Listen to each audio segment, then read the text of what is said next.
I lived in North London, in Finsbury Park, in a house occupied entirely by penniless Bengali bachelors like myself. At least a dozen, and sometimes more, all struggling to educate and establish ourselves abroad. I attended lectures at LSE and worked at the university library to get by. We lived 3 or 4 to a room, shared a single icy toilet, and took turns cooking pots of egg curry, which we ate with our hands on a table covered with newspapers. Apart from our jobs, we had few responsibilities. On weekends, we lounged barefoot in drawstring pajamas, drinking tea and smoking Rothmans, or set out to watch cricket at Lord's. Some weekends, the house was crammed with still more Bengalis, to whom we had introduced ourselves at the greengrocer, or on the tube. We made yet more egg curry, and played Mukesh or Grundig reel to reel, and soaked our dirty dishes in the bathtub. Every now and then someone in the house moved out to live with a woman whom his family back in Calcutta determined he was to wed. In 1969, when I was 36 years old, my own marriage was arranged. Around the same time I was offered a full-time job in America, in the processing department of a library at MIT. The salary was generous enough to support a wife, and I was honored to be hired by a world-famous university. And so I obtained a 6th preference green card and prepared to travel farther still. By now I had enough money to go by plane. I flew first to Calcutta to attend my wedding, and a week later I flew to Boston to begin my new job. During the flight, I read The Student Guide to North America, a paperback volume that I'd bought before leaving London for 7 shillings pence on Tottenham Court Road, for although I was no longer a student, I was on a budget all the same. I learned that Americans drove on the right side of the road, not the left, and that they called a lift an elevator and an engaged phone busy. The pace of life in North America is different from Britain, as you will soon discover, the guidebook informed me. Everybody feels he must get to the top. Don't expect an English cup of tea. As the plane began its descent over Boston Harbor, the pilot announced the weather and time, and that President Nixon had declared a national holiday. 2 American men had landed on the moon. Several passengers cheered. "God bless America," one of them hollered. Across the aisle, I saw a woman praying. I spent my first night at the YMCA in Central Square, Cambridge, in inexpensive accommodation recommended by my guidebook. It was walking distance from MIT and steps from the post office and a supermarket called Purity Supreme. The room contained a cot, a desk, and a small wooden cross on one wall. A sign on the door said cooking was strictly forbidden. A bare window overlooked Massachusetts Avenue, a major thoroughfare with traffic in both directions. Car horns, shrill and prolonged, blared one after the other. Flashing sirens heralded endless emergencies, and a fleet of buses rumbled past, their doors opening and closing with a powerful hiss through the night. The noise was constantly distracting, at times suffocating. I felt it deep in my ribs, just as I had felt the furious drone of the engine on the SS Roma. But there was no ship's deck to escape to, no glittering ocean to thrill my soul, no breeze to cool my face, no one to talk to. I was too tired to pace the gloomy corridors of the YMCA in my drawstring pajamas. Instead, I sat at the desk and stared out the window at the City Hall of Cambridge and a row of small shops. In the morning, I reported to my job at the Dewey Library, a beige fort-like building by Memorial Drive. I also opened a bank account, rented a post office box, and bought a plastic bowl and a spoon in a Woolworth's, a store's name I recognized from London. I went to Purity Supreme, wandering up and down the aisles, converting ounces to grams and comparing prices to things in England. In the end, I bought a small carton of milk and a box of cornflakes. This was my first meal in America. I ate it at my desk. I preferred it to hamburgers or hot dogs, the only alternative I could afford in the coffee shops on Massachusetts Avenue. And besides, at the time I had yet to consume any beef. Even the simple chore of buying milk was new to me. In London, we'd had bottles delivered each morning to our door. In a week, I had adjusted more or less. I ate cornflakes and milk, morning and night, and bought some bananas for variety, slicing them into the bowl with the edge of my spoon. In addition, I bought tea bags and a flask, which the salesman in Wordsworth referred to as a thermos. A flask, he informed me, was used to store whiskey, another thing I had never consumed. For the price of 1 cup of tea at a coffee shop, I filled the flask with boiling water on my way to work each morning, and brewed the 4 cups I drank in the course of a day. I bought a larger carton of milk and learned to leave it on the shaded part of the windowsill, as I had seen another resident at the YMCA do. To pass the time in the evenings, I read the Boston Globe downstairs, in a spacious room with stained glass windows. I read every article and advertisement, so that I would grow familiar with things, and when my eyes grew tired, I slept. Only I did not sleep well. Each night I had to keep the window wide open. It was the only source of air in the stifling room, and the noise was intolerable. I would lie on the cot with my fingers pressed into my ears, but when I drifted off to sleep, my hands fell away, and the noise of the traffic would wake me up again. Pigeon feathers drifted onto the windowsill, and one evening, when I poured milk over my cornflakes, I saw that it had soured. Nevertheless, I resolved to stay at the YMCA for 6 weeks, till my wife's passport and green card were ready. Once she arrived, I would have to rent a proper apartment, and from time to time I studied the classified section of the newspaper, or stopped in at a housing office at MIT during my lunch break, to see what was available in my price range. It was in this manner that I discovered a room for immediate occupancy in a house on a quiet street. The listing said for $8 per week. I copied the number into my guidebook and dialed from a paid telephone, sorting through the coins with which I was still unfamiliar, smaller and lighter than shillings, heavier and brighter than paisas. "Who's speaking?" the woman demanded. Her voice was bold and clamorous. "Yes, good afternoon, madam. I'm calling about a room for rent. Harvard or Tech?" "I beg your pardon? Are you from Harvard or Tech?" Gathering that Tech referred to the Massachusetts Institute of Technology, I replied, "I work at the Dewey Library," I added tentatively. "At Tech. I only rent rooms to boys from Harvard or Tech." "Yes, madam." I was given an address and an appointment for 7 o'clock that evening. 30 minutes before the hour I set out, my guidebook in my pocket, my breath fresh with Listerine, and I turned down a street shaded with trees, perpendicular to Massachusetts Avenue. Stray blades of grass poked between the cracks of the footpath. In spite of the heat, I wore a coat and a tie, regarding the event as I would any other interview. I'd never lived in the home of a person who was not Indian. The house, surrounded by a chain-like fence, was off-white with dark brown trim. Unlike the stucco raw house I'd lived in London, this house, fully detached, was covered with wooden shingles, with a tangle of forsythia bushes plastered against the front and sides. When I pressed the calling bell, the woman with whom I had spoken on the phone hollered from what seemed to be just the other side of the door. "1 minute, please." Several minutes later, the door was opened by a tiny, extremely old woman. A mass of snowy hair was arranged like a small sack on top of her head.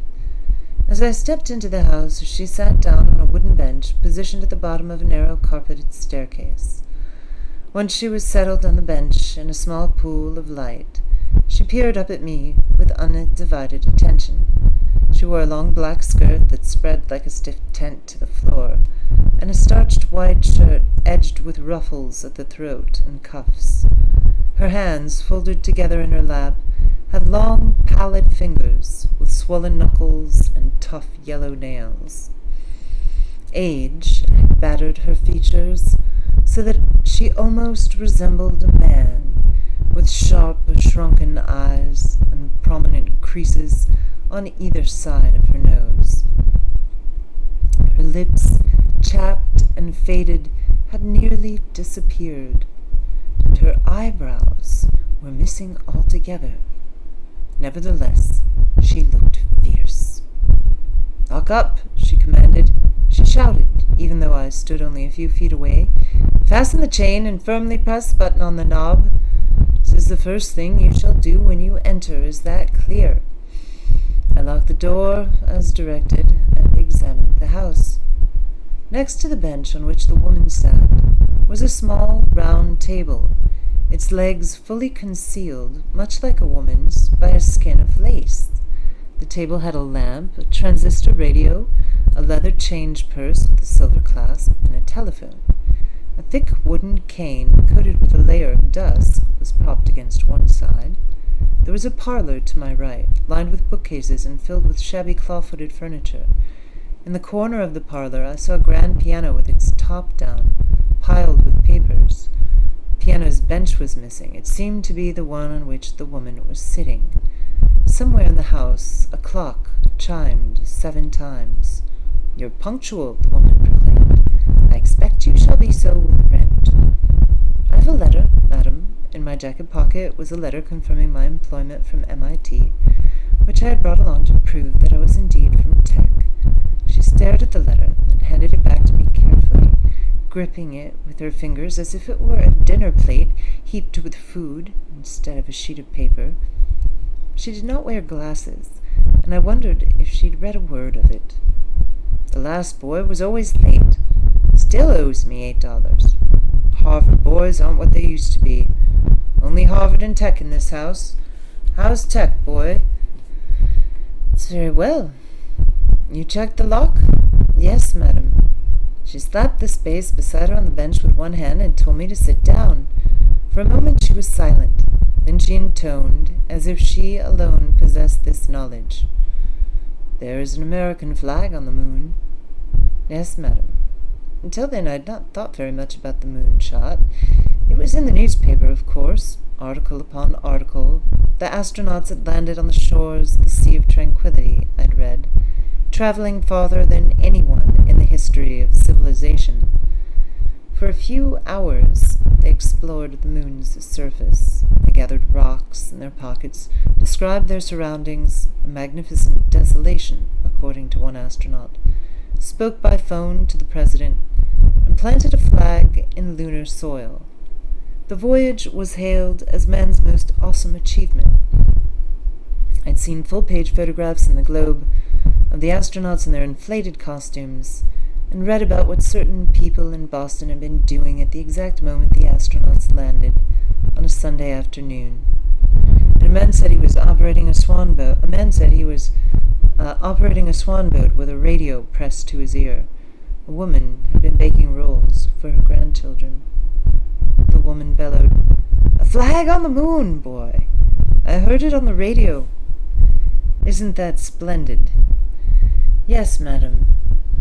But she was not satisfied with my reply. Instead she commanded, "Say splendid." I was both baffled and somewhat insulted by the request. It reminded me of the way I was taught multiplication tables as a child, repeating after the master, sitting cross-legged, without shoes or pencils, on the floor of my one-room Tollygun school. It also reminded me of my wedding, when I had repeated endless Sanskrit verses after the priest, verses I barely understood, which joined me to my wife. I said nothing. "Say, splendid!" the woman bellowed again. "Splendid," I murmured. I had to repeat the word a second time at the top of my lungs so she could hear it. "Splendid!" I'm often soft-spoken by nature, and was especially reluctant to raise my voice to an elderly woman, whom I had met only moments ago, but she did not appear to be offended. If anything, the reply pleased her, because she was off on her next command. "Go see the room." I rose from the bench and mounted the narrow carpeted staircase. There were 5 doors, 2 on either side of equally narrow hallway, and one at the opposite end. Only one door was partly open. The room contained a twin bed under a sloping ceiling, a brown oval rug, a basin with an exposed pipe, and a chest of drawers. One door, painted white, led to a closet, another to a toilet and tub. The walls were covered with gray and ivory-striped paper. The window was open. Net curtains stirred in the breeze. I lifted them away and inspected the view. A small backyard with a few fruit trees and an empty clothesline. I was satisfied. From the bottom of the stairs, I heard a woman demand, "What's your decision?" When I returned to the foyer and told her, she picked up the leather change purse on the table, opened the clasp, fished about with her fingers, produced a key on a thin wire hoop. She informed me that there was a kitchen at the back of the house, accessible through the parlor. I was welcome to the use of the stove, as long as I left it as I found it. Sheets and towels were provided, but keeping them clean was my own responsibility. The rent was due Friday mornings on the ledge above the piano keys. No lady visitors. "I am a married man, madam." It was the first time I had announced this fact to anyone. But she had not heard. "No lady visitors," she insisted. She introduced herself as Mrs. Croft. My wife's name was Mala. The marriage had been arranged by my older brother and his wife. I regarded the proposition with neither objection nor enthusiasm. It was a duty expected of me, as it was expected of every man. She was the daughter of a school teacher in Belligata. I was told that she could cook, knit, embroider, sketch landscapes, and recite poems by Tagore. But these talents could not make up for the fact that she did not possess a fair complexion, and so a string of men had rejected her to her face. She was 27, an age when her parents had begun to fear that she would never marry, and so they were willing to ship their only child halfway across the world in order to save her from spinsterhood. For 5 nights we shared a bed. Each of those nights, after applying cold cream and braiding her hair, which she tied up at the end with a black cotton string, she turned from me and wept. She missed her parents. Although I would be leaving the country in a few days, custom dictated that she was now part of my household, and for the next 6 weeks she was to live with my brother and his wife, cooking, cleaning, serving tea and sweets to guests. I did nothing to console her. I lay on my side of the bed, reading my guidebook by flashlight and anticipating my journey. At times I thought of the tiny room on the other side of the wall which had belonged to my mother. Now the room was practically empty. The wooden pallet on which she had once slept was piled with trunks and old bedding. Nearly 6 years ago, before leaving for London, I'd watched her die on that bed. I'd found her playing with her excrement in her final days. Before we cremated her, I'd cleaned each of her fingernails with a hairpin, and then, because my brother could not bear it, I had assumed the role of eldest son, and had touched the flame to her temple, to release her tormented soul to heaven. The next morning, I moved into the room in Mrs. Croft's house. When I unlocked the door, I saw that she was sitting on the piano bench, on the same side as the previous evening. She wore the same black skirt, the same starched white blouse, and had her hands folded together the same way in her lap. She looked so much the same, in fact, that I wondered if she'd spent the whole night on the bench. I put my suitcase upstairs, filled my flask with boiling water in the kitchen, and headed off to work. That evening, when I came home from the university, she was still there. "Sit down, boy." She slapped the space beside her. I perched beside her on the bench. I had a bag of groceries with me, or milk, or cornflakes, or bananas. For my inspection of the kitchen earlier in the day, had revealed no spare pots, pans, or cooking utensils. There were only 2 saucepans in the refrigerator, both containing some kind of orange broth, and a copper kettle on the stove. "Good evening, madame." She asked me if I had checked the lock. I told her I had. For a moment she was silent. Then suddenly she declared, with equal measures of disbelief and delight as the night before, "There's an American flag on the moon, boy." "Yes, madam." "A flag on the moon! Isn't that splendid?" I nodded, dreading what I knew was coming. "Yes, madam." "Say splendid." This time I paused, looking to either side in case anyone were there to overhear me, though I knew perfectly well that the house was empty. I felt like an idiot, but it was a small enough thing to ask.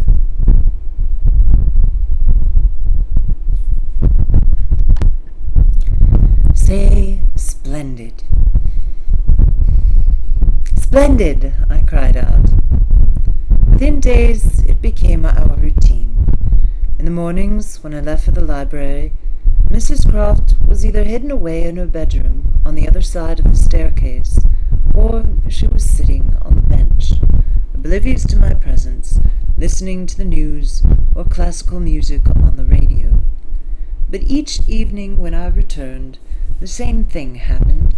She slapped the bench, ordered me to sit down, declared that there was a flag on the moon, and declared that it was splendid. I said it was splendid, too, and then we sat in silence. As awkward as it was, and as endless as it felt to me then, the nightly encounter lasted only about 10 minutes. Inevitably, she would drift off to sleep, her head falling abruptly toward her chest, leaving me free to retire to my room. By then, of course, there was no flag on the moon. The astronauts I'd read in the paper had taken it down before flying back to Earth, but I did not have the heart to tell her.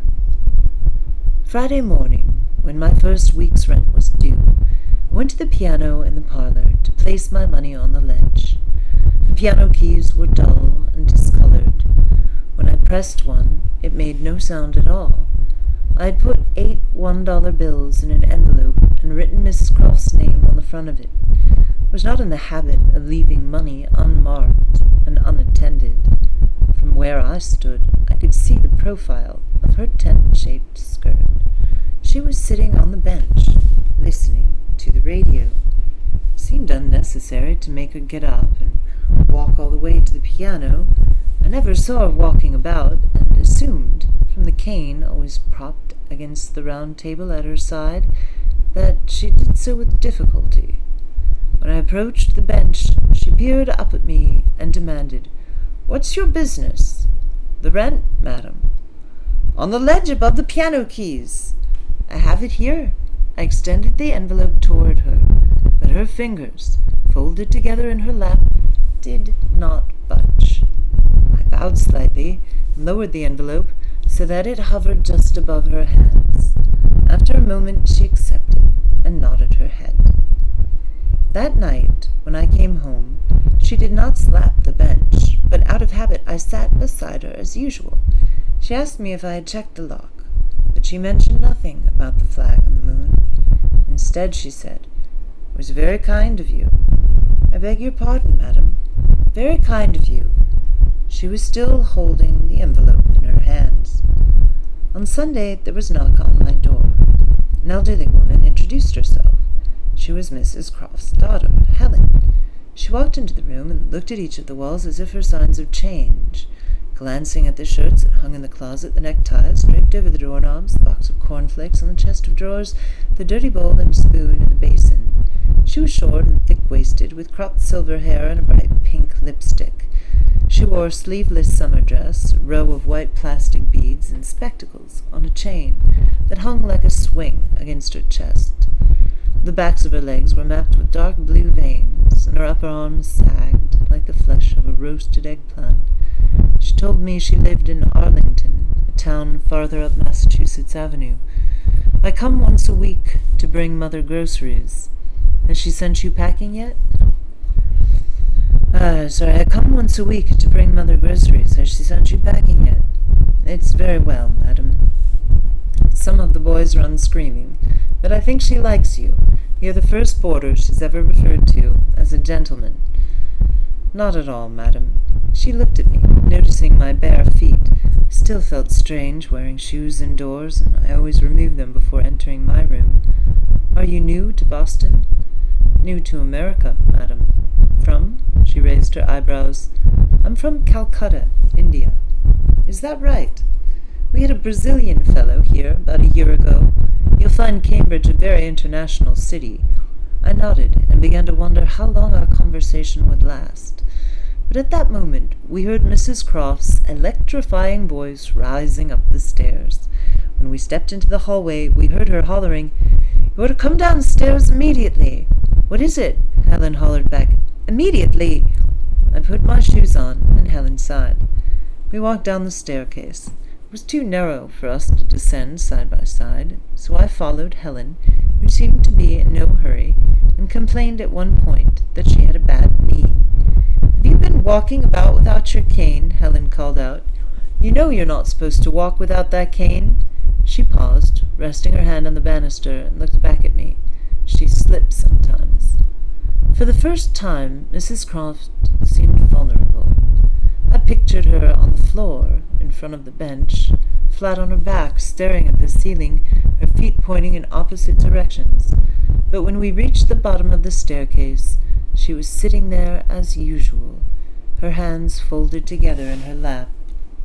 2 grocery bags were at her feet. When we stood before her, she did not slap the bench or ask us to sit down. She glared. "What is it, Mother?" "It's improper." "What's improper?" "It's improper for a lady and a gentleman who are not married to hold a private conversation without a chaperone." Helen said she was 68 years old enough to be my mother, but Mrs. Croft insisted that Helen and I speak to each other downstairs in the parlor, and added that it was also improper for a lady of Helen's station to reveal her age, and to wear a dress so high above the ankle. "For your information, Mother, it's 1969. What would you do if you actually left the house one day and saw a girl in a miniskirt?" Mrs. Croft sniffed. "I'd have her arrested." Helen shook her head and picked up one of the grocery bags. I picked up the other one and followed her through the parlor into the kitchen. The bags were filled with cans of soup, which Helen opened up one by one, with a few cranks of a can opener. She tossed the old soup and the saucepans into the sink, rinsed the pans under the tap, filled them with soup from the newly opened cans, and put them back in the refrigerator. "A few years ago she could still open the cans herself," Helen said. "She hates that I do it for her now, but the piano killed her hands." She put on her spectacles, glanced up at the cupboards, spotted my tea bags. "Shall we have a cup?" Filled the kettle on the stove. "I beg your pardon, madam. Piano?" "She used to give lessons for 40 years. It was how she raised us after my father died." Helen put her hands on her hips, staring at the open refrigerator. She reached into the back, pulled out a wrapped stick of butter, frowned, tossed it into the garbage. "That ought to do it," she said, put the unopened cans of soup in the cupboard. Sat at the table and watched as Helen washed the dirty dishes, tied the garbage bag, watered a spider plant over the sink, and poured boiling water into 2 cups. She handed one to me without milk, the string of the tea bag trailing over the side, and sat down at the table. "Excuse me, madam, but is it enough?" Helen took a sip of her tea. Her lipstick left a smiling pink stain on the inside rim of the cup. "Is what enough?" "The soup in the pans. Isn't enough food for Mrs. Croft. She won't eat anything else. She stopped eating solid after she turned 100. That was 3 years ago." I was mortified. I'd assumed Mrs. Croft was in her 80s, perhaps as old as 90. I'd never known a person who'd lived for over a century. That this person was a widow, who lived alone, mortified me still further. It was widowhood that had driven my own mother insane. My father, who worked as a clerk at the General Post Office of Calcutta, died of encephalitis when I was 16. My mother refused to adjust to life without him, and instead she just sank deeper into the world of darkness from which neither I, nor my brother, nor my concerned relatives, nor psychiatric clinics on Rash Behari Avenue could save her. What pained me most was to see her go unguarded, to hear her burp after meals or expel gas in front of company without any embarrassment. After my father's death, my brother abandoned his schooling and began to work in a jute mill that he would eventually manage in order to keep the household running. And so it was my job to sit by my mother's feet and study for my exams as she counted and recounted the bracelets on her arm as if they were beads of an abacus. We tried to keep an eye on her. Once she had wandered half-naked to the tram depot before we were able to bring her back inside again. "I'm happy to warm Mrs. Croft's soup in the evenings," I suggested, removing the tea bag from my cup, squeezing out the liquor. "It's no trouble." Helen looked at her watch, stood up, poured the rest of her tea into the sink. "I wouldn't if I were you. That's the sort of thing that would kill her altogether." That evening, when Helen had gone back to Arlington, Mrs. Croft and I were alone again. I began to worry. Now that I knew how very old she was, I worried that something would happen to her in the middle of the night, or when I was out during the day. As vigorous as her voice was, and imperious as she seemed, I knew that even a scratch or a cough could kill a person that old. Each day she lived, I knew, was something of a miracle. Although Helen had seemed friendly enough, a small part of me worried that she might accuse me of negligence if anything were to happen.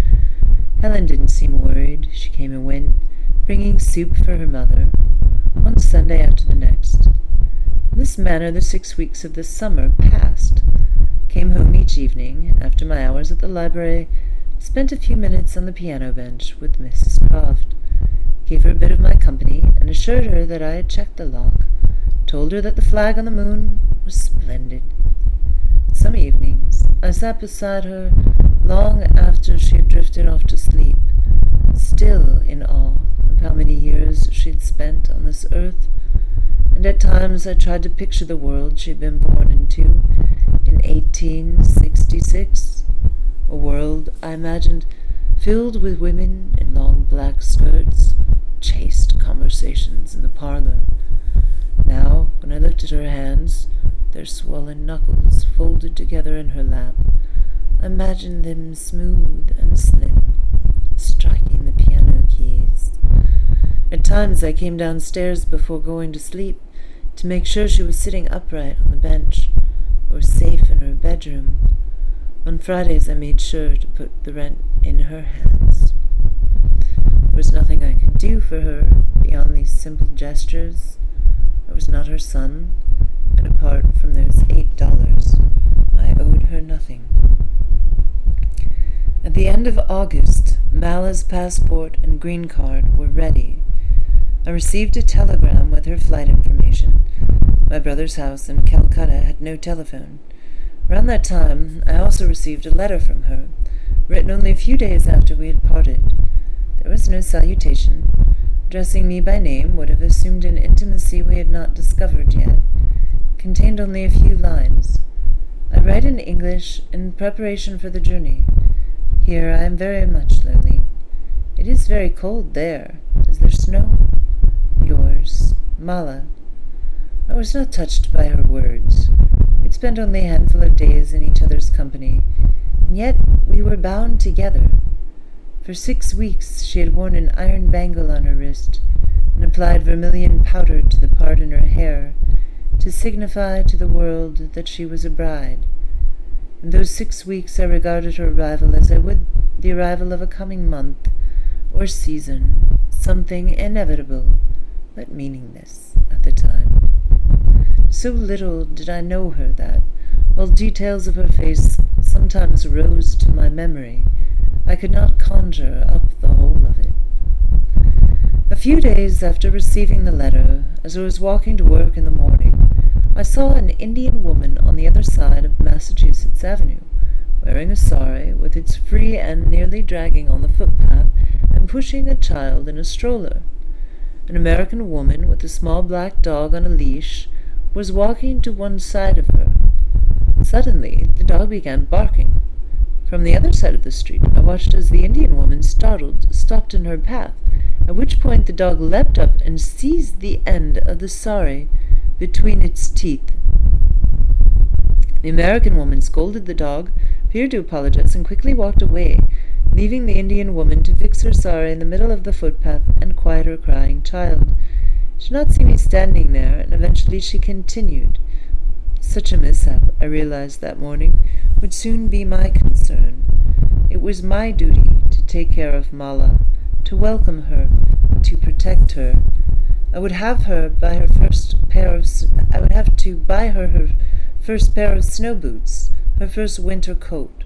I would have to tell her which streets to avoid, which way the traffic came, tell her to wear her sari so the free end did not drag on the footpath.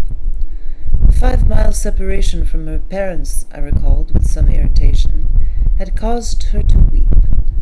Unlike Mala, I was used to it all by then, used to cornflakes and milk, used to Helen's visits, used to sitting on the bench with Mrs. Croft. The only thing I was not used to was Mala. Nevertheless, I did what I had to do. I went to the housing office at MIT and found a furnished apartment a few blocks away, with a double bed and a private kitchen and bath, for $40 a week. One last Friday I handed Mrs. Croft 8 $1 bills in an envelope, brought my suitcase downstairs, and informed her that I was moving. She put my key into her change purse. The last thing she asked me to do was to hand the cane, propped against the table, so that she could walk to the door and lock it behind me. "Goodbye, then," she said, and retreated back into the house. I did not expect any display of emotion, but I was disappointed all the same. I was only a boarder, a man who paid her a bit of money, passed in and out of her home for 6 weeks. Compared to a century, it was no time at all. At the airport, I recognized Mala immediately. The free end of her sari did not drag on the floor, but was draped in a sign of bridal modesty over her head, just as it had draped my mother until the day my father died. Her thin brown arms were stacked with gold bracelets, a small red circle was painted on her forehead, and the edges of her feet were tinted with decorative red dye. I did not embrace her or kiss her or take her hand. Instead, I asked her, speaking Bengali for the first time in America, if she was hungry. She hesitated, then nodded. Yes. I told her I had prepared some egg curry at home. What did they give you to eat on the plane? I did indeed. All the way from Calcutta. The menu said oxtail soup, but surely there were other items. The thought of eating an ox's tail made me lose my appetite. When we arrived at home, Mala opened up one of her suitcases and presented me with 2 pullover sweaters, both made with bright blue wool, which she had knitted in the course of our separation, one with a V-neck, the other covered with cables. I tried them on. Both were right under the arms. She'd also brought me 2 new pairs of drawstring pajamas, a letter from my brother, and a packet of loose Darjeeling tea. I'd no present for her, apart from the egg curry. We sat at a bare table, each of us staring at our plates. We ate with our hands, another thing I had not yet done in America. "The house is nice," she said. "Also the egg curry." With her left hand she held the end of her sari to her chest so it would not slip off her head. "I don't know many recipes." She nodded, peeling the skin off each of her potatoes before eating them. At one point the sari slipped to her shoulders. She readjusted it at once. "There's no need to cover your head," I said. "I don't mind. It doesn't matter here." she kept it covered anyway. I waited to get used to her presence at my side, at my table, and in my bed, but a week later we were still strangers. I still was not used to coming home to an apartment that smelled of steamed rice, and finding that the basin in the bathroom was always wiped clean, or two toothbrushes lying side by side, a cake of pears soap from India resting in the soap dish. I was not used to the fragrance of coconut oil she rubbed every other night into her scalp, or the delicate sound her bracelets made as she moved about the apartment. In the morning she was always awake before I was. The first morning when I came into the kitchen, she had heated up the leftovers and sat a plate with a spoonful of salt on its edge of the table, assuming I would eat rice for breakfast, as most Bengali husbands did. I told her cereal would do. The next morning when I came into the kitchen, she had already poured my cornflakes into a bowl. One morning she walked with me down to Massachusetts Avenue to MIT, where I gave her a short tour of the campus. On the way, we stopped at a hardware store, and I made a copy of the key, so that she could let herself into the apartment. The next morning, before I left to work, she asked me for a few dollars. Parted with them reluctantly, but I knew that this, too, was now normal.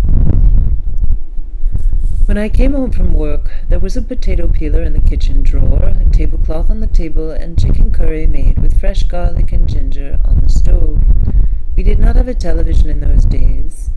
After dinner I read the newspaper, while Mala sat at the table, working on a cardigan for herself with more of the bright blue wool, or writing letters home. At the end of our first week on Friday, I suggested going out. Mala set down her knitting and disappeared into the bathroom. When she emerged, I regretted the suggestion. She had put on a clean silk sari and extra bracelets, coiled her hair with a flattering side part on top of her head. She was prepared as if for a party, or at very least for the cinema, but I had no such destination in mind. The evening air was balmy. We walked several blocks down Massachusetts Avenue, looking into the windows of restaurants and shops. Then, without thinking, I led her down the quiet street where, for so many nights, I had walked alone. "This is where I lived before you came," I said, stopping at Mrs. Croft's chain-link fence. "In such a big house?" "I had a small room upstairs, at the back." "Who else lives there?" "Very old woman." "With her family?" "Alone." "But who takes care of her?" I opened the gate. "For the most part, she takes care of herself." I wondered if Mrs. Croft would remember me. I wondered if she had a new boarder to sit with her on the bench each evening. When I pressed the bell, I expected the same long wait as that day of our first meeting, when I did not have a key. But this time the door was opened almost immediately by Helen. Mrs. Croft was not sitting on the bench. The bench was gone. "Hello there," Helen said, smiling with her bright pink lips at Mala. "Mother's in the parlor. Will you be visiting a while?" "As you wish, madam." "Then I think I'll run to the store if you don't mind. She had a little accident. We can't leave her alone these days, not even for a minute." I locked the door after Helen and walked into the parlor. Mrs. Croft was lying flat on her back, with her head on a peach-colored cushion, a thin white quilt spread over her body. Her hands were folded together on top of her chest. When she saw me, she pointed at the sofa and told me to sit down. I took my place as directed, but Mala wandered over to the piano and sat on the bench, which was now positioned where it belonged. "I broke my hip," Mrs. Croft announced, as if no time at all had passed. "Oh dear, madam." "I fell off oh dear, madame. However you say. I fell off the bench. I'm so sorry, madam. It was the middle of the night. Do you know what I did?" I shook my head. "I called the police." She stared up at the ceiling and grinned sedately, exposing a crowded row of long gray teeth. Not one was missing. "What do you say to that, boy?" As stunned as I was, I knew what I had to say, with no hesitation at all. I cried out, "Splendid!" Mala laughed then. Her voice voice was full of kindness. There, she tried that over. She stared up at the ceiling and grinned sedately, exposing a crowded row of long grey teeth. Not one was missing. What do you say to that, boy? As stunned as I was, I knew what I had to say. With no hesitation at all, I cried out, "Splendid!" Mala laughed then. Her voice was full of kindness, her eyes bright with amusement. I'd never heard her laugh before, and it was loud enough that Mrs. Croft had heard too. She turned to Mala and glared. "Who is she, boy?" "She's my wife, madam." Mrs. Croft pressed her hand at an angle against the cushion to get her head at an angle against the cushion to get a better look. "Can you play the piano?" "No, madam," Mala replied. "Then stand up." Mala rose to her feet, adjusting the end of her sari over her head and holding it to her chest, and for the first time since her arrival I felt sympathy. I remembered my first days in London, learning how to take the tube to Russell Square, riding an escalator for the first time, being unable to understand that when the man cried "Piper," it meant paper, being unable to decipher for a whole year that the conductor said "Mind the gap" as the train pulled away from each station. Like me, Mala had travelled far from home, not knowing where she was going, what she would find, for no other reason than to be my wife. As strange as it seemed, I knew in my heart that one day her death would affect me, and stranger still that mine would affect her. I wanted somehow to explain this to Mrs. Croft, who was still scrutinizing Mala from toe to toe with what seemed to be placid disdain. I wondered if Mrs. Croft had ever seen a woman in a sari, with a dot painted on her forehead and bracelets stacked on her wrists. I wondered what she would object to. I wondered if she could see the red dye still vivid on Mala's feet, all but obscured by the bottom edge of her sari. At last Mrs. Croft declared, with the equal measures of disbelief and delight I knew so well, "She is a perfect lady." Now it was I who laughed. I did so quietly, and Mrs. Croft did not hear me. But Mala had heard, and for the first time we looked at each other and smiled. I like to think of that moment in Mrs. Croft's parlour as the moment when the distance between Mala and me began to lessen, although we were not yet fully in love. I like to think of the months that followed as a honeymoon of sorts. Together we explored the city and met other Bengalis, some of whom we are still friends with today. We discovered that a man named Bill sold fresh fish on Prospect Street, and that a shop in Harvard Square called Cardulo's sold bay leaves and cloves. In the evenings we walked to the Charles River to watch sailboats drift across the water, or had ice cream cones in Harvard Yard. We brought an Instamatic camera with which to document our life together, and I took pictures of her posing in front of the Prudential Building so she could send them to her parents. At night we kissed, shy at first, but quickly bold, and discovered pleasure and solace in each other's arms. I told her about my voyage on the SS Roma and about Finsbury Park and the YMCA, my evenings on the bench with Mrs. Croft. When I told her stories about my mother, she wept. It was Mala who consoled me. When reading the Globe one evening, I came across Mrs. Croft's obituary. I had not thought of her in several months. By then, those 6 weeks of the summer were already a remote interlude in my past. But when I learned of her death, I was stricken, so much so that when Mala looked up from her knitting, she found me staring at the wall, the newspaper neglected in my lap, unable to speak. Mrs. Croft's was the first death I mourned in America, for hers was the first life I had admired. She had left this world at last, ancient and alone, never to return. As for me, I have not strayed much farther.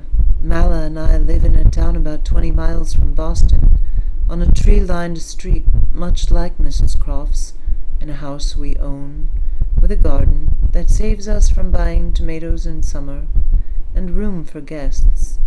We are American citizens now, so that we can collect Social Security when it is time.